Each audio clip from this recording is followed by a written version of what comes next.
Check, check, check. Can you hear me now? Okay, great. Let's try that again. Good evening and welcome to the Monday Pod, recording on a Sunday night. You can tell Andrew is not here. He is out of office, which means I, Alex Spears, Al Baby Cakes, is joined this evening or morning if you're in Italy by Michele Berra. Michele, how's it going? It's going great. I think this is a first for us. A Sunday, Monday pod between two very different time zones. So That's it's true. let's get to it. We're spanning the globe tonight, and we've got a very special episode for you. But before we get to the special part of the episode, Michele, I did want to ask you, obviously the whole league is playing preseason games.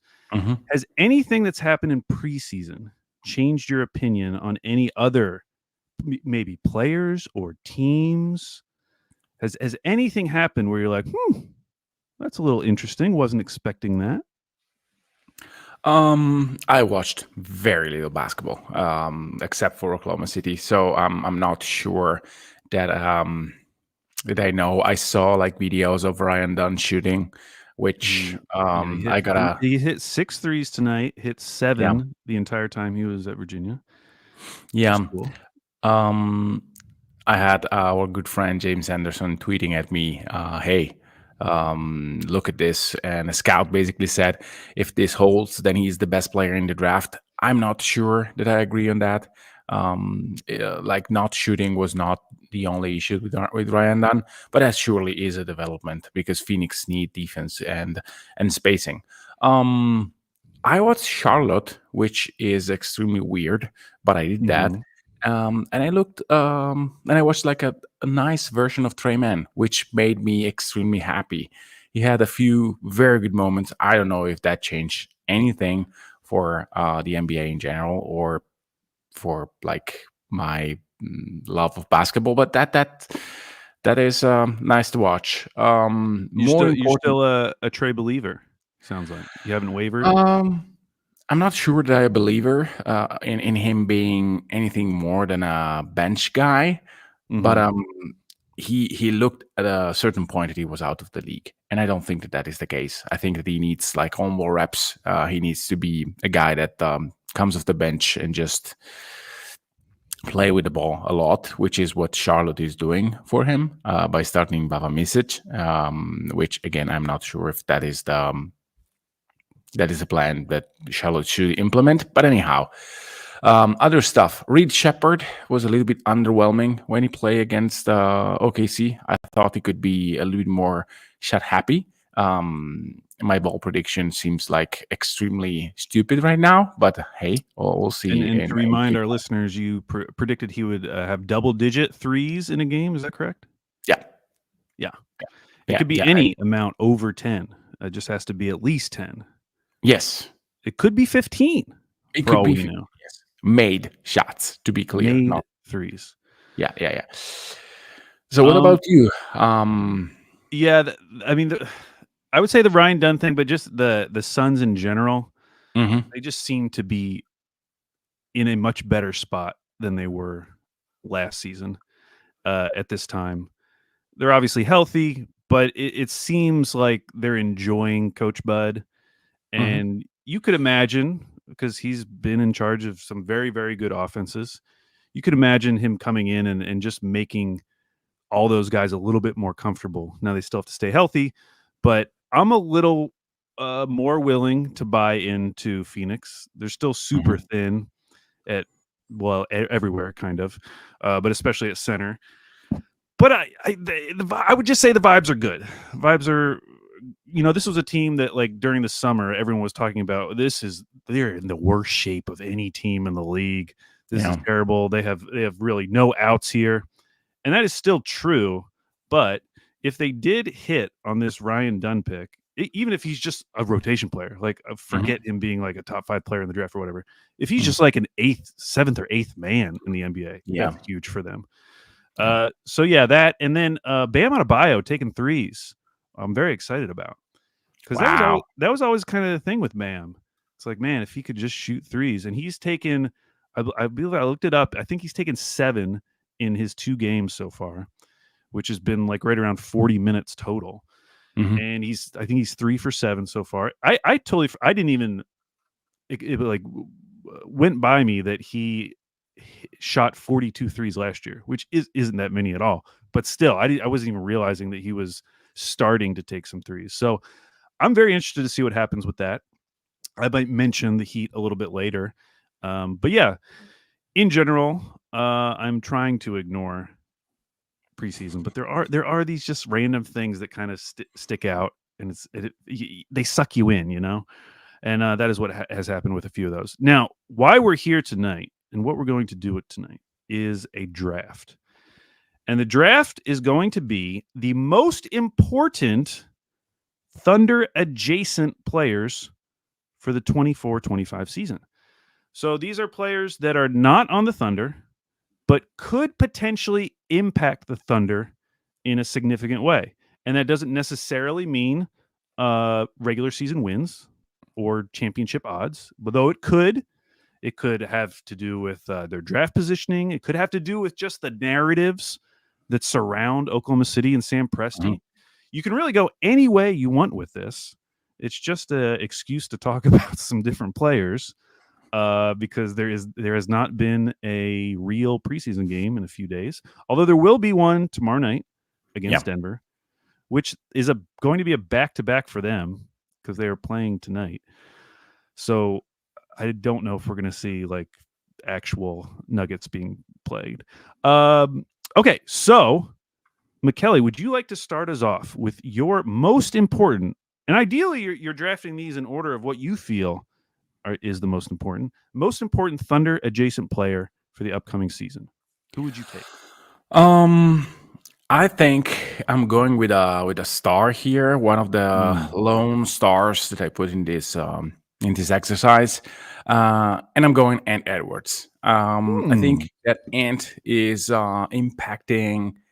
I have, by the way, I have 4 basically types of players.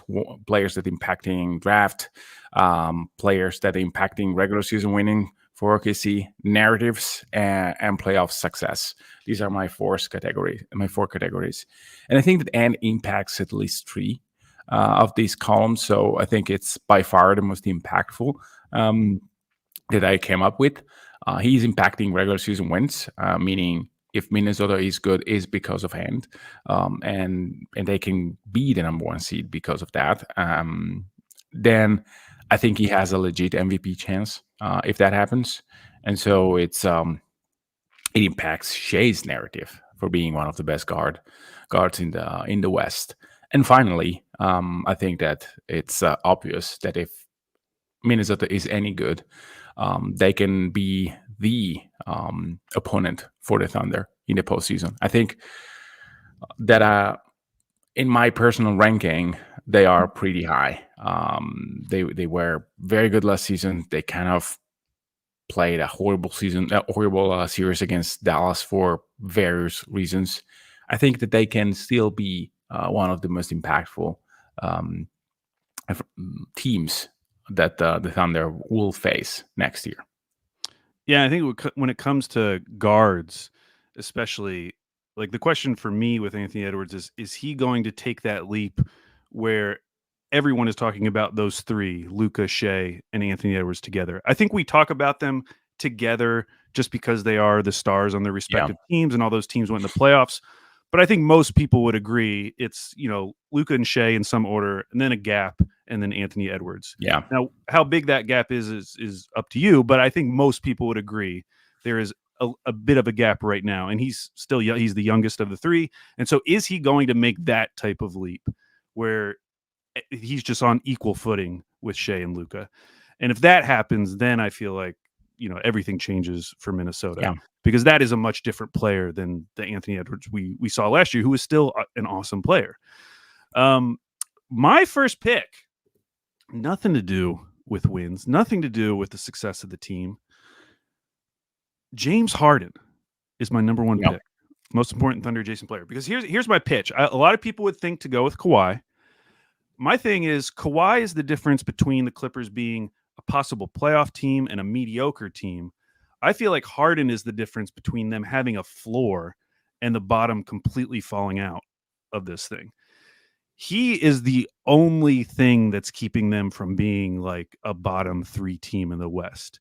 If we assume that Kawhi is going to have like one of these seasons where he's in and out of the lineup, Yeah. because he is the rock for this team right now. Like Harden has been over his career like pretty healthy. He plays a certain style that he is very used to, and it seems like they're going to let him play that style. And so if anyone is going to keep this team above water, it's going to be James Harden. It's going to be him playing a full season, like 70, 72 games and getting this team to somewhere around 500. If anything about that changes, whether it's injuries, whether they start off really poorly and all of a sudden you start hearing more Harden trade rumors, which I don't think is insane to think that might happen, then I think it opens the door for a truly special season in Oklahoma City. We're not just talking about a team that could be the number 1 seed. We're talking about a team that could get the number 1 pick. And I think that Yeah. all rests on James Harden's shoulders. And so I do agree with the fact that Harden is one of the 2 engines without Kawhi, without thinking about Kawhi. But Harden is also prone to just roll over when things are not going. Exactly. That's why I think it's so important. We want that Harden, and that Harden. Sure. We know that Harden is in there. Yeah, there is a player that can make Harden roll over pretty soon if something happens to him, or if he's not healthy, if he's not like the version that we think he could be. And I'm talking about Zoo. If Zoo has a season where he plays like 25 games, if it's a Zubat, I don't think that the Clippers will win more than like 30 games. Yeah, I could see that. Even if Harden plays, I mean, the fact that they can go to Zoo matters a lot. Like I was thinking, is that Norman Powell? Is that Terrence Mann? But you can replace the production with just playing either of the guy a little bit more. If Zoo goes down, or if Zoo doesn't have the season that we think he can have, then they are in big troubles because Harden alone will not make them like a 40-win team. They can be like bottom 8, bottom 6 type of team. The combination of Harden and Zoo, Harden and Zoo will make them a decent enough team where the pick will not be like an insane pick. So I think that the combination of our 2 picks is what makes or breaks the Clipper season. And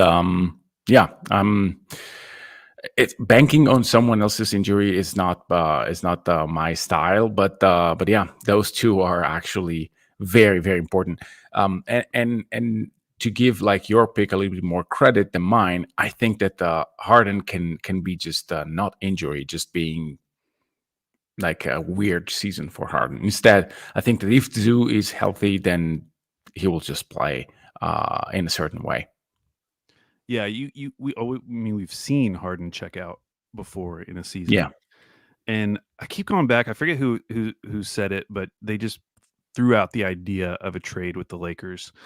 And you really can come up with a trade that does make some sense for the Clippers. Like if the Clippers see that this is just going poorly, like why wouldn't you cash in if you can get, some unprotected pick or picks from the Lakers?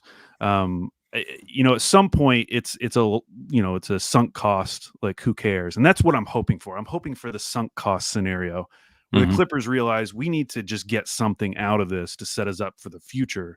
Instead of just pretending that we're happy with, like if they're on track for like a 35 win season, like, does it really matter at that point if you can get something from another team that will help you in the future, even knowing you don't have your future picks? This is the scenario I'm hoping for.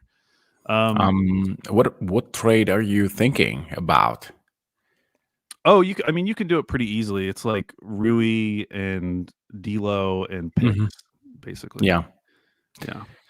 But I mean, yeah, I think that is something that you can clearly do. I wonder, is that something that you do in combination with doing something with Kawhi?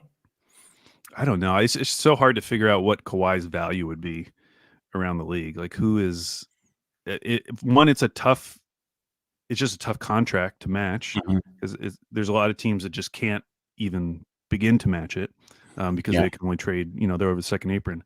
So it would have to be like a very unique scenario. You almost feel like it would have to be the Lakers. Like, who else could it really be? The Pelicans. The Pelicans. Man, that would really be going all in on Well, not something. necessarily. Like I'm just thinking about the swap between him and Bi. Not really doing anything more than that. The Clippers may think, okay, we can have a healthier version of a wing, and the Pelicans may be saying, okay, if somehow he's healthy, then we can have one shot at this. Let's see. Yeah, there's no way though, because he makes $50 million the next 2 seasons after this, and like they Yeah, have to pay Trey Murphy next summer. yeah. They're already paying like DeJounte. They're paying Zion. They're paying CJ, who's still making a lot. Like, there's no way. There's no way they would take that on. Although I will say that Brandon Ingram, he feels like a classic Clippers, like old Yeah. school Clippers Yeah. player. Yeah. So I actually do I, like that fit. I don't know. It's they are, yes, they can easily trade Harden, but how can you really make a roster that has an impact, or a roster that is terribly bad? They have not many players, and all those players are kind of valuable. So it takes them 2-3 seasons to really clear the books, Yeah. and it's and then it's like maybe 3-4 seasons to get back to a roster that makes sense. I don't think that could be something that they do. And as Michael Clampett says in the chat, maybe the zoo to the Pels is actually better. Yeah, that is also true. You can probably make a side trade. Yeah, I mean, clearing house for the Clippers is not that easy. So No, I'm not it would sure have what to they go do. really bad for them to even Yeah, consider it. Okay, was that your second pick, or do you have a yeah, different second pick? Oh, that was okay. yeah. No, yeah, So yeah, yeah, back to me. So we went 2 Clippers in a row, Harden and Zubats. My second pick in the most important Thunder adjacent players draft is Victor Wembanyama. yeah, Now, there's a couple angles for this. One is the Defensive Player of the Year race against Chet. yeah. Right now, it really feels like the only person really standing in Chet's way. Now, obviously, you can say Gobert, but it feels like we've gotten to the point where I'm gonna believe they're finally not going to give it to him. Now, we'll see. I guess it could happen again, but you have to imagine, with so many changes to their roster, are they going to be the number one defense again and be as dominant as they were? And if they are just like the number 3 defense and OKC is 2 or 1, then maybe Gobert isn't even in the conversation. Wembanyama is going to be, though, even if his team wins 30 games. I know he's going to be in the Yeah. conversation. So that's one thing. The other thing is I feel pretty confident he's going to take an all-star spot this year. Yeah, me And too. so that right there is a spot that won't be going to Chet or J-Dub. And I think he could potentially be a starter. He could probably get voted in. So that's another angle for the Thunder. And then going back to the Clippers, like, if there was going to be a team that was going to be good enough to just stay close to the Clippers of those like bottom 3 teams, I'm just talking about just staying close, okay, to make it interesting out of Yeah, Portland, Utah, and the Spurs. I feel like the Spurs have the best shot. Like, maybe you get this, vintage CP3 season. I don't actually believe that, but maybe he's at least just helpful. Just helpful. vintage meaning he plays like half of the season Yeah, let's because of do that. injuries. Yeah. Okay. And then Devin Vassell obviously needs to come back. It's a long shot, but of the 3 teams, like Utah, Portland, and the Spurs, if the Clippers really do have the potential for a season from hell, it will be the Spurs, I believe, that will be passing them and really making this an amazing season for the Thunder. So even though Wemby does annoy me, or at least the conversation around Wemby can be very annoying, I am rooting for him because I think there's a chance they could just stay close to the Clippers. Now, stuff would have to go really wrong for the Clippers. Stuff would have to really go right for the Spurs. But this is similar to last year at the end of the season when Wemby went out there and beat Jokic with his crap Spurs team that only won 22 games, completely threw the playoff matchups up in the air. I feel like he can do us another solid this Yeah. year if he can just keep pace with the Clippers and make it interesting going into the end of the season. So that is my number 2 pick, Victor Wembanyama. I have him in my narrative column as number 1 narrative guy. It would have been probably my 5th pick. So we can. I could either choose another guy or I can leave it there. I think that there is in my honorable mention another guy that may impact the Thunder season like Wemby, and it's Keontae George. I just want to mention it because if he is good enough, then Utah can also be a team that is not a top 10 team. It's the longest shot, but they can be outside of the top 10, and then this can generate two things. One, they may be ahead of the Clippers, and B, we can get their pick. So I think it would be him. It would have to be him because we know what we're getting from Markkanen. It would have to be a jump from Keontae George for any of that to matter.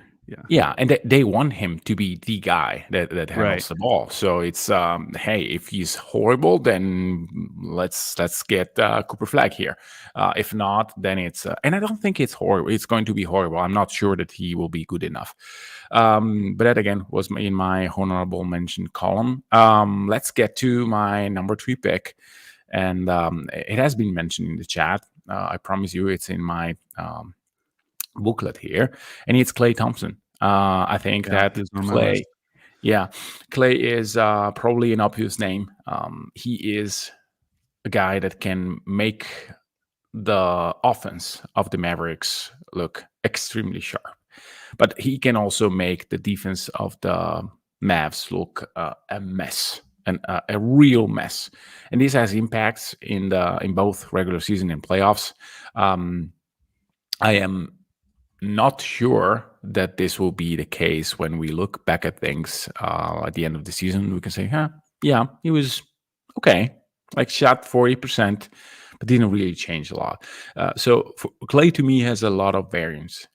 If somehow he can get into his former self, being just adequate defensively, which is a big ask, then Dallas could be out for serious business. If not, if the defense is just what it was, even if the shooting is extremely important for Dallas, then I don't think that it's a net plus.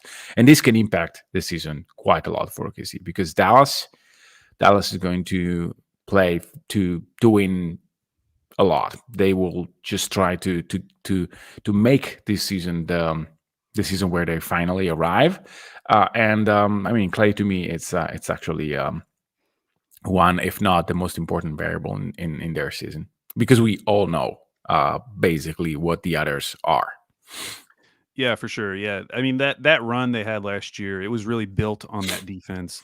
Clean the Glass had them post trade deadline. They were the 7th defense in the league, and my question is is that defense still going to be top 10?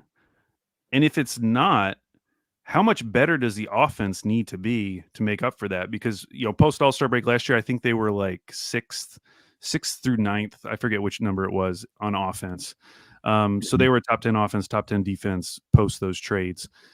You could see the defense slipping. And if it does slip, the offense is going to have to be better. And I just think about, man, the matchups are so different. I mean, obviously, but we've been talking about, adding Hartenstein and adding Caruso and how that's going to change everything. Man, you're really going to see it when they eventually match up with Dallas. Yeah. Because the difference from how they guarded OKC when we had Josh Giddey out there versus how OKC is going to be able to guard them. Because remember, Mark didn't like to do a lot of switching. They would really just put Dort on Luka. And you could see them doing that again and putting Caruso on Kyrie. And then you can have Shea or probably Shea over on Clay, Yeah. and J-Dub on PJ, and then their centers will match up. And then being able to go big so that when Derek Lively comes in, he's not going up against Jay Will. He'll be going up against Hartenstein. Like that matchup has completely shifted. And I can't wait to see that one in particular, because I feel like OKC is so much better set up for that specific matchup. Even compared to like the Denver matchup or the Minnesota matchup, like that's the one where I feel like they have a real edge now, where it doesn't feel like you're going in kind of knowing like they have this obvious advantage of us on us, beyond just like Luka being awesome. He's awesome against everyone. Yeah. But man, Lively really killed us in those bench units, and I don't think that's going to happen as much going forward. So Yeah, it's Lively can be another guy that we could mention here, I think, because if he's the postseason version of that we saw, then Dallas can really make a leap.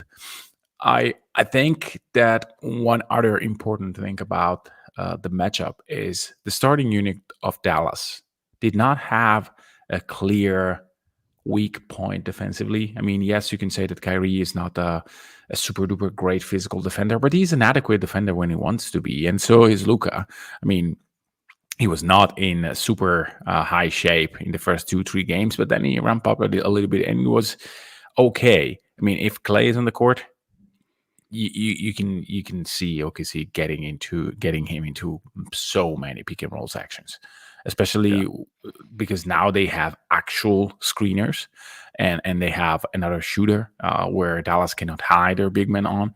So I think that will change quite a lot as well. And again, if Clay is not the defender that he used to be, and it's the defender that was after all the injuries that he had in Golden State, then that defender is someone that you will target, and not just the Thunder. Like many teams, can you imagine the T-Wolves with Anthony Edwards? Like he would torch a guy like that.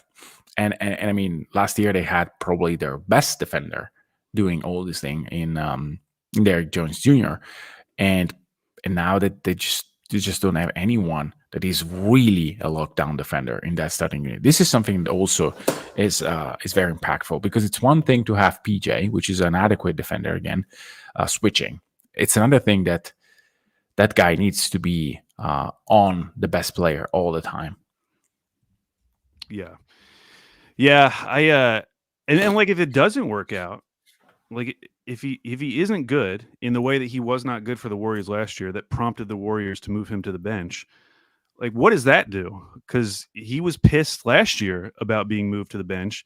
If he's getting moved to the bench for like Najee Marshall, because they just need some more defense, a guy who's shot above 30, well, he shot 35%, 20%, 30%, and then last year shot 39% from three, but like definitely not like a shooter.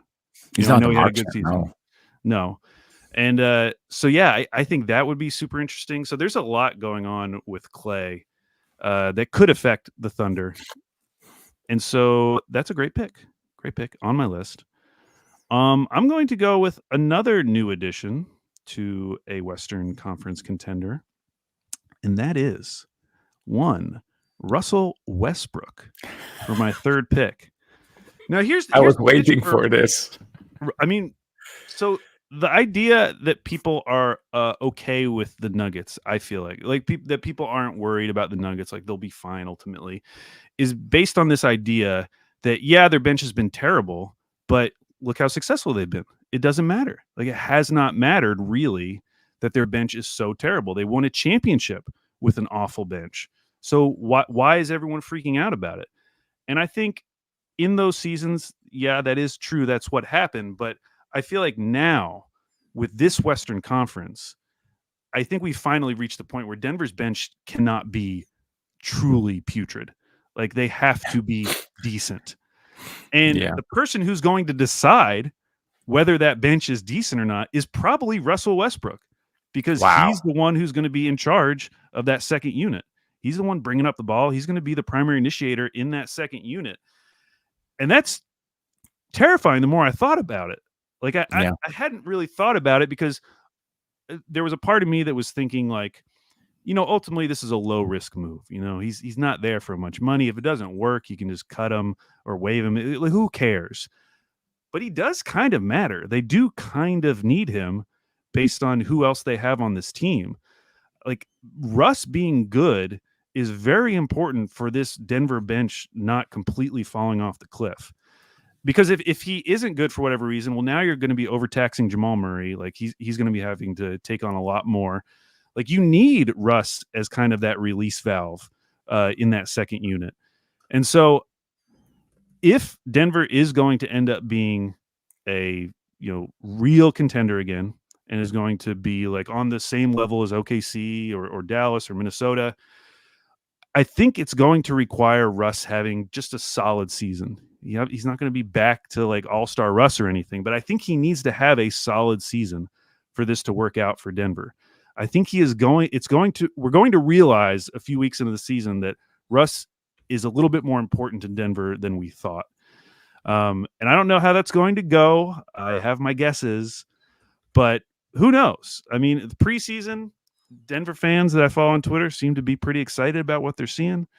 One of the issues with Denver in the past is that they would never really push the ball a lot, and that is something that Russ will definitely do for them. Mm-hmm.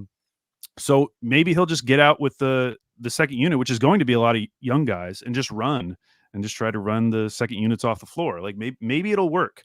But the whole point of this is just I think he's really important, or he's going to be really important to Denver's ultimate success. And because they are a contender in the West, I think that's very relevant to the Thunder season. Yeah. I'm not sure that I agree with the fact that Denver issue is the bench. I think that when they wanted the championship, they had 6 legit guys. They had Jamal, they had Caldwell Pope, they had Bruce Brown. Gordon, Bruce Brown.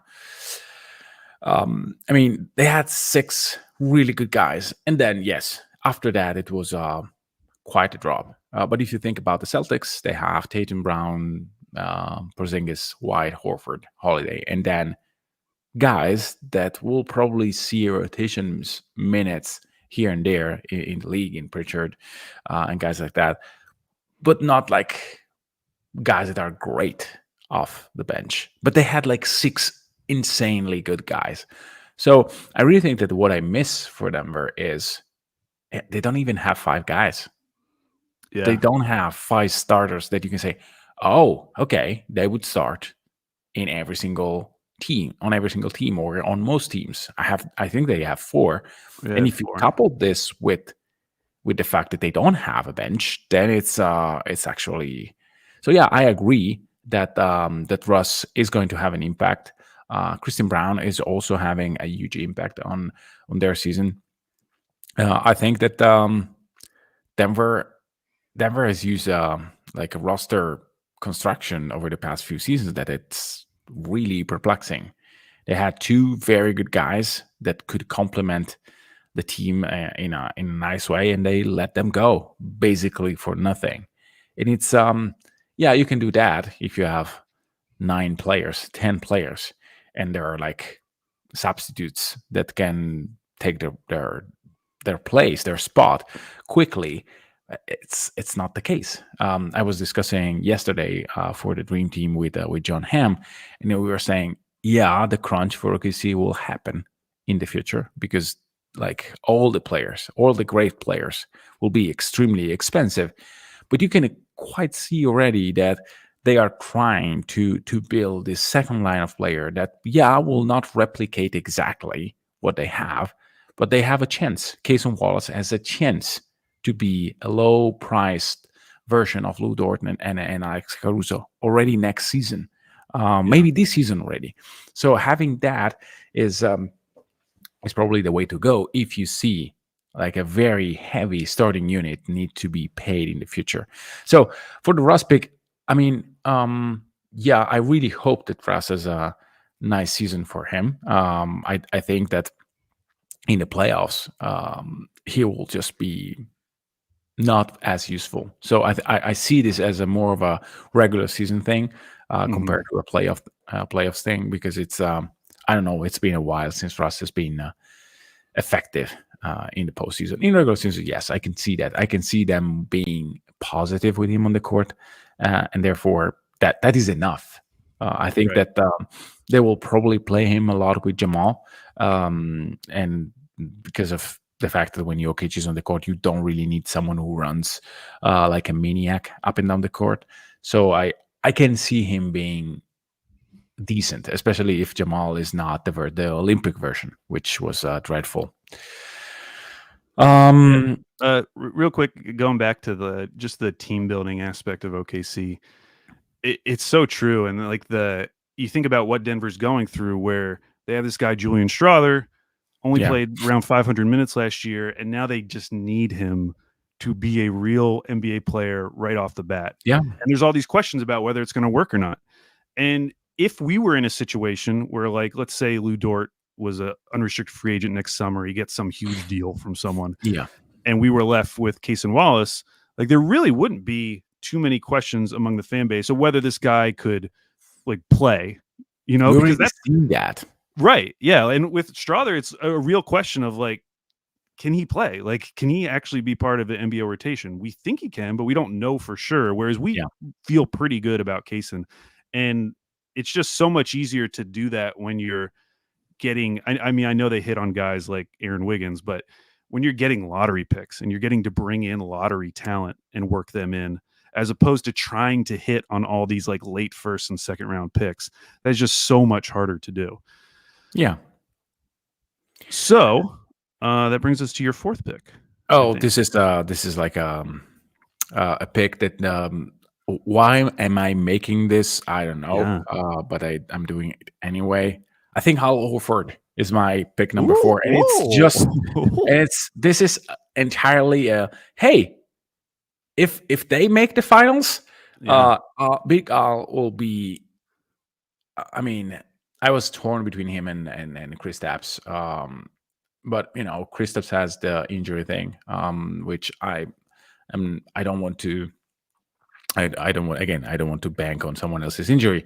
I think that Horford is a guy that makes Boston happen in terms of being a team that plays a certain way. And I'm not sure that he can hold that. If he does, then they can repeat. If he doesn't, then it's more difficult, because if you look at how they play, he's the glue that make them stick together and make them play in a certain way. And he's not the best player, not even the fifth best player probably on the team, because there are like others that are very important. But for the Thunder, if he's able to play, then it complicates their defensive plan quite a bit, I think, because Al can pass, Al can make shots, and defensively is just very good. So I do think that he can be the guy that maybe swings a series if and when they match next season. Yeah, no, I think that's a great pick. I did not. I thought of Chris Stapps for the obvious reasons, but I Mhm. actually think Horford is a much more interesting one because I mean, last year in the playoffs, playing 30 minutes a night as a 38-year-old, he's Yeah, going to be 39 in June of this upcoming 2025. So he's going to be 39 in the upcoming playoffs. Is he really going to be able to play 30 minutes a night? Now I know part of that was Chris Stapps was injured, and so they needed him more. Um, but yeah, at some point it's going to run out. I mean, he's had an yeah, incredible career. The fact that he played 1,700 minutes last year for the Celtics at 38 years old is yeah, incredible. But at some point, it's going to fade. And if it does happen this year, then yeah, that's a huge issue because they don't have a lot of wiggle room either. yeah. If he isn't as good as he was, that's a great pick. I like that a lot. Mm-mm-mm. Yeah, in the Um, chat, Mike Wisberg says Tillman is shooting three. Yes, it's important, and Tillman is surely someone that can replicate part of what Horford does. I'm not sure that I've seen enough in terms of passing, leadership, calling plays defensively. I mean, Al is someone else, something else. It's Yeah. it's not just the shooting. I think it's important. And Don't get me and wrong. Tillman is not a shooter. Like, he shot 33% his rookie season. Yeah, Every subsequent season, 20%, 27%, yeah, 25%. So he's not a shooter. I yeah, know that he does shoot, and he got that label attached to him. And I think it's just because if you're a big and you are willing to take any threes, you're much more exciting as a player. But he hasn't really shown that he's a shooter in the NBA yet. yeah, So that would still feel like a drop off if yeah, Horford isn't what he was. Okay, my next one is, by the way, the further we get along, the weirder these are going to get, because the stretches I'm having to make are going to be greater. Number 4, though, is Jimmy Butler. Now, it's Jimmy yeah. Butler Okay, I for expected obvious that. reasons. Yes. Top 14 protected pick this season, unprotected next year. So what the Thunder want is for the Heat to miss the playoffs. Now, the Heat have been in the play-in the last 2 seasons, and they have lost the first game in the play-in both seasons, but have won the second one and gone on to make the finals in one of them, and then lose in the first round last year. He's in a contract season. He's 35 years old. He's missed between 20 and 30 games the last 5 seasons. This year's East is stacked up Yeah. top. I was just going through. So one of these teams is going to be in the play-in, and I'm not even going to say Miami. Boston, New York, Indiana, Philly, Orlando, Cleveland, Milwaukee. One of those teams is going to be in the play-in. And those are all, I mean, you could imagine any of those teams being in the top 4 and being a home court advantage team. You could see Isn't it with that each great that we It is finally have like a list of teams in the East that you can say, "Huh, that team can make noise." Like it's absolutely. yeah, it's awesome. Yeah. And so if we think those are the top 7 teams, then maybe Miami is 8th. Now, I'm a little bit higher in Miami than some others, but I obviously see the potential for a really bad season, and this team just losing again in the plan and maybe losing that second game this time. It's not crazy for this team to end up in the lottery. I think the East is strong enough, and so I think you're going to need like a legit Jimmy Butler season. He's going to have to be really good. And again, he's in a contract season, so he's got plenty of motivation. But is he actually going to be able to do it? Now, I do think the Heat outside of him have some things to be excited about. I mentioned Bam potentially shooting threes, but like Jovic coming along, I think Jaime Jaquez being good. Yeah. They have pieces. Jaime is my honorable mention for the exact same reason. Oh, really? Okay, yeah. Yeah. But just in general, part of this list is like if you're more of a casual fan and you're just mainly focusing on the Thunder, we're trying to give you some ideas of like just other things to check in on. And I think throughout this season, we'll be checking in on Miami just to see like how much of a shot is there that we could get their unprotected pick next year. Because what if in that scenario, if they have like a terrible season, what if Jimmy Butler leaves? And then they just they're just not really able to fill that spot with anyone. And then we go into next season where it's like Bam is clearly their number 1 player. That could get juicy, especially if any of these other dumb East teams get better that are below them, which that I'm not counting on. But yeah, the ripple effect is not on this season; it's on the next one. And I do think that a guy like Bam, if Butler goes, he will be extremely coveted in the market, like extremely coveted. Yeah, there will be teams that that can make like crazy offers for Bam because he's an anchor defensively. He is versatile enough, big man, for like teams to go again legit crazy on him. I don't know which team can make the best offer, but even like there are, I think, 25 teams that can say, okay, let's see if we can offer something juicy for him. I'm going completely crazy here. The Rockets can say, okay, Alpi looks like a team, like a player that is fun. It's important to our team. It's a star. Let's trade him before it's too late. Let's trade him before we get into the Vucevic territory and he's getting a lot of money and actually it's not conducive to winning any basketball. Whereas Bam, can you imagine Bam on Rockets? That would make them crazy good, crazy quick. So, and they have a crazy amount of great young players to trade out. They can do many things. And so I really think that if Butler is leaving or is not the usual self, then Bam is the guy who will just say, yeah, okay, I've been here a lot. I can look around now. That would be very exciting. A lot of teams that we are doing some wish casting, hoping that they'll fail this upcoming season. Okay, who's your fifth pick? Now we said we'd only do 5 picks, and I'll be honest, I'm kind of at the end of my list. Yeah. I have some other ones that I don't believe in strongly, but I will have to give some of them. So, who do you have left? I had Wemby as my 5th pick, but I can go to my a couple of my honorable mention. Yeah, give me one. Shall we mention Josh Giddey? Okay. So I was going to do a combo of Trey Mann, Josh Giddey, and Vit Krejci in terms of who will be the first player drafted by OKC who fans will genuinely regret losing. And will that be revealed this season?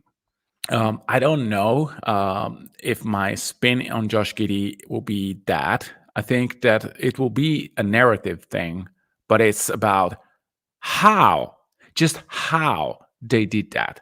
Because Josh will put up numbers, I think. He will not be as efficient as he was on the Thunder, which I know that he wasn't crazy efficient. And the balls will be horrible.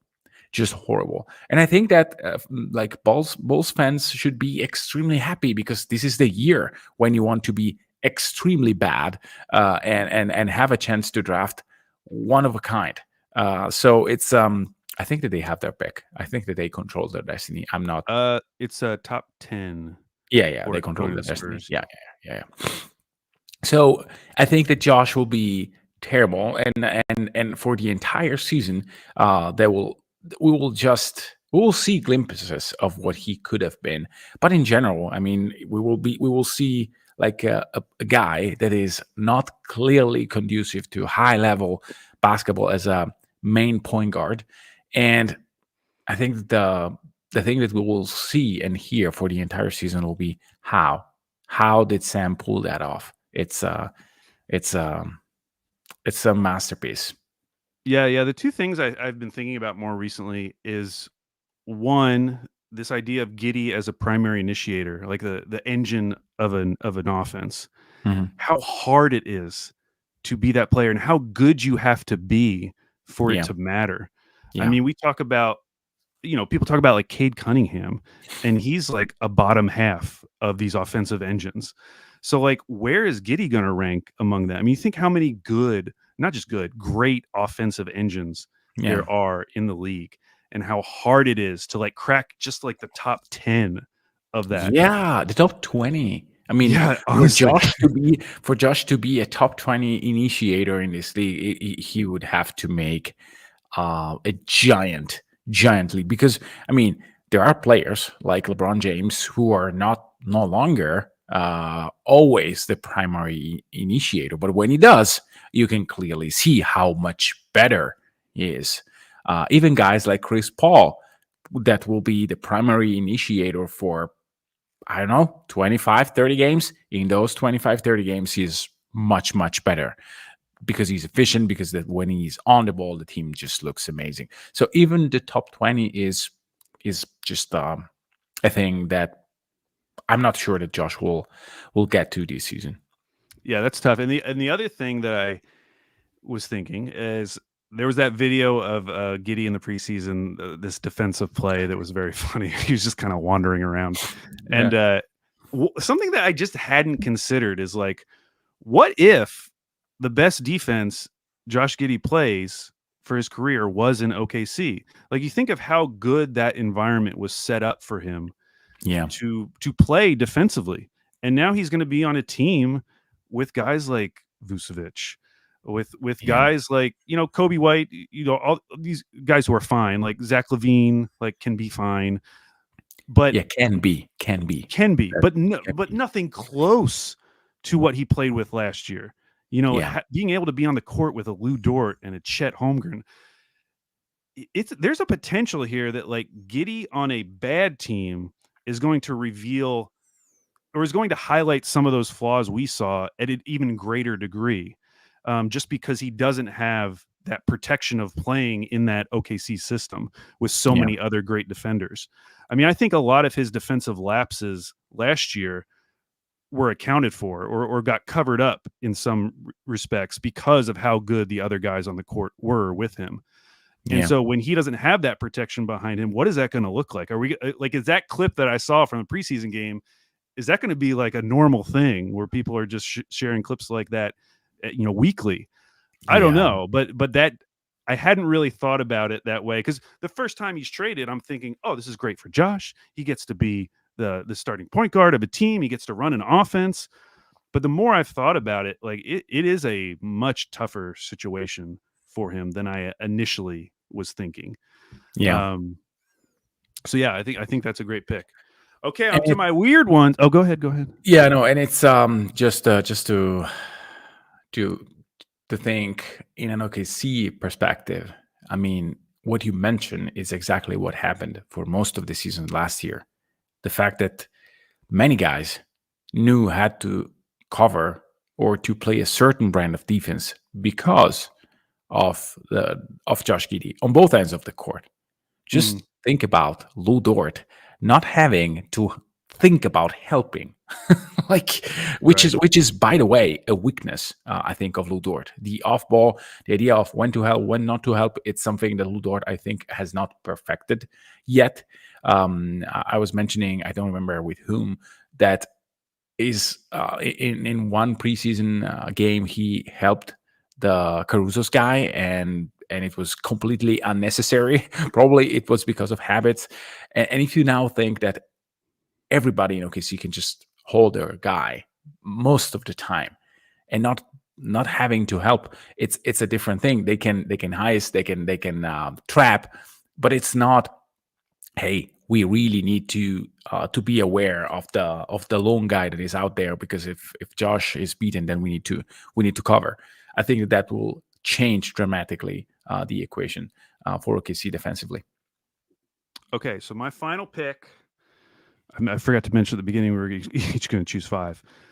So this is my fifth pick, and I'll be honest, this one is not really related to the Thunder. I know it's Thunder adjacent, although this is Thunder adjacent in that this is very down to dunk centric. Okay, and that's why I Oh, felt comfortable including it. And that person Dion is Waiters don't no longer plays. Where are we getting at? we're Yeah, gonna have go some ahead. vicious arguments this season about Dion Waiters. It is Zach Edey, because Oh, I like this. I feel like he was probably the most divisive prospect just in general, but even on down to dunk. No, Um, he was it was just Andrew being wrong. well, I know Andrew. See, I couldn't remember what your take was. So you are pro Edie. Yeah, no, now um I need to say something out loud, Okay. which will make me look extremely stupid, extremely bad analysis on my part. But this is Mm, how it goes. I said I might pick, I might choose, I might prefer, sorry, Edie with the 12th pick compared to Hartenstein at over 30 millions, which mm, is a stupid thing to say, because I was kind of into the, yeah, but I mean, the risk of it not working and like us paying 30 millions, it's actually like, what if you have to do a roster crunch then? But the fact that they were able to do two plus one, it's actually, I mean, 2 plus 1 is a no brainer. So for me, it was like a long 3 year, 4 year, 30 millions. That was my thinking. So I was extremely high on Zach Edey being a legit contributor, not like a superstar, but a guy that could play on day one. Yes. okay, great. So you and I are pro Edie, Yeah. and Andrew is definitely anti. Yeah. He's maybe the most anti. Yeah. And what is so great about this season is that he has gone to a team where A, he's going to get to be the starter, and Yeah. B, he's playing on a team who's expecting to make the playoffs. So we're going to learn pretty quickly if this guy can hold up in the NBA and be good. And so Yeah. that's what is so exciting for me. Like if he had just gone to some dumb bad team and gotten minutes and maybe had flashes, like it wouldn't feel definitive in any way. I feel Yeah. like we're gonna get a pretty good sense. Obviously, he's still a rookie, so he's gonna he's gonna have some ramp up to improve over a couple of Mhm. years. But I do feel like we're gonna get some knowledge pretty quickly of like, can this guy play? Because that was kind of the deal with the people who don't like Zach Edey. They Mhm. were like, I just don't think this guy can play in the NBA. I don't think he can move fast enough. He's too slow. He's not gonna be able to move his feet. That kind of stuff we're gonna learn pretty quickly, and that's just very exciting to me. Yeah. And that's why he's my fifth and final most important Thunder adjacent player. Now, was there anyone you didn't get to mention that you just want to throw out there real quick? I had Jalen Green for the same reason that I had Keontae George, pick wise. Um, and then I had Karl Anthony Towns because I think that another in the narrative column, because I think that another narrative thing that can happen is our one of the bold predictions that we both had, and it's Brunson being an MVP candidate. I think that is really related to how Cat plays. If Cat is great, great, but not the face of the Knicks, which I think is what will happen, then I think that Brunson will have a legit shot to get the MVP. So it's those are the two players that I still have on my list somewhere. Yeah, I had Shingun just purely narrative based because Yeah, this is the season. Like people felt he was on the doorstep of the All-Star game last year. Now we have two players that we feel like are on the knocking on the door for All-Star game. So there will be some back and forth as that has continued since he was drafted. Mhm. And then I had Julius Randle and Brandon Ingram, but I just didn't want to think too hard about either of those.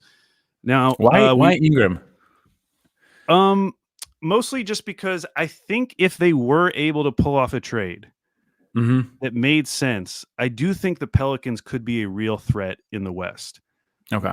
But I still don't see what that trade's going to be, Mhm. and that's why I ended up not really going with him. Um, we mentioned that the Thunder do have a preseason game this week. This is not tomorrow, Yeah, Michele. I was convinced it was tomorrow, but I was wrong. It's on Tuesday. Oh, I'm glad we were thinking about waiting till after the game tomorrow on Monday. We I'm would have been completely off with the schedule. Like we would have had nothing to talk about. It's on Tuesday, and it's yeah, going to be a late start for our yeah, friends in Oklahoma, 8 p.m., 6 p.m. for me. Great. yeah, They will be playing the Nuggets, who are 0-3 in the preseason. yeah, Ooh. yeah, So that should be fun. So it won't be a back-to-back for the Nuggets. So hopefully we do get some starters versus starters. That's yeah. all I really care about. I just want to see starters versus starters. And in this matchup, I would love to see starters versus starters because if there was going to be a matchup where Hmm. Mark changed his starting lineup, you would think it would be this matchup because we even Yeah. saw him play. They didn't play very many two big lineups last year. And the minutes that they did, some of those were against the Nuggets. Yes. And we really liked it. Like Jay Will was kind of holding up just physically, Yeah. and then Chet was able to roam around and be that weak side shot blocker. Yeah. And so replacing Jay Will in that scenario with Hartenstein and then having Chet, like that sounds really awesome. So I'm just interested if they do start Jokic, will Mark change his starting lineup? I Yeah. don't suspect he will. I would still be surprised just because he's generally likes to pick a starting lineup and stick with it. But that would be very exciting to me if he shows even in the preseason, oh, I'm willing to switch this out. Yeah, and it's not like really a need. I mean, they can. I'm pro starting Hartenstein, period. But I can see why you want to start Caruso. I do think that unit against the Nuggets will be extremely good anyway, because of the fact that one of the issues of last season was just hiding Jokic on Giddey and having Yeah. either Gordon or MPJ roaming close to Chet. which is not something that they can do right now. And I also wonder if OKC will use a different kind of defense against the Nuggets, meaning just allowing Gordon to take as many threes as he wants, and having Chet roaming the perimeter when Jokic is outside, and having Hartenstein just being down low and doubling on Jokic when he gets close to the basket, which is another thing, because I don't want Hartenstein necessarily to play Jokic up high. Chet can do that quite nicely, and see where that leads. Because last year they did it with Jay Will because of the fact that, I mean, you want to have Chet on Gordon for his shot blocking abilities. Hartenstein can do that. And so maybe you can even get a little bit more creative defensively with Chet being the guy who follows him, and then Hartenstein just bumps into him when he's closer to the basket. Mm-hmm. It's very exciting. So that'll be on Tuesday night. Me and Andrew should be back on Wednesday morning very early to discuss that game. Hope you all have a great week. Anything else, Michele? No, it was fun. I mean, we can do that again sometime. Yeah, the Pacific time zone is weird, but allows for this kind of setup. It does match up very well with Italy, apparently. Yeah. All right. Well, see you next time, Dunkers.